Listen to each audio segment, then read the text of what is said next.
இந்தியாவின் மிகச்சிறிய வயது உடல் உறுப்பு கொடையாளியான ஆலின் ஷெரினின் பெற்றோர் தங்கள் மகளின் கல்லீரலை பெற்றுக்கொண்ட 8 மாத குழந்தை த்ரியாவின் குடும்பத்தை சந்தித்தது நெகிழ்வை ஏற்படுத்தியுள்ளது.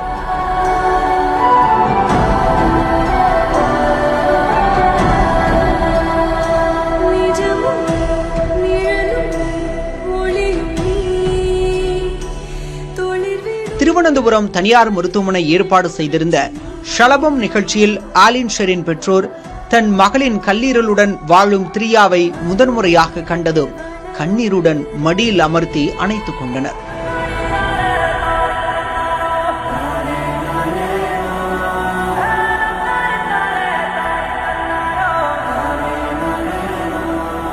த்ரியாவும் எந்தவித பயமுமின்றி அவர்களுடன் பழகியது அங்கிருந்தோரை நெகிழச் செய்தது. பிப்ரவரியில் கோட்டயத்தில் நடந்த விபத்தில் மல்லப்பள்ளி அருண் ஆபிரகாம் ஷெரின் ஆன்ஜான் தம்பதியின் 10 மாத குழந்தை ஆலின் மூளைச்சாவு அடைந்தது. இதையடுத்து ஆலினின் கல்லீரல் உள்ளிட்ட உடல் உறுப்புகள் தானமாக வழங்கப்பட்டன.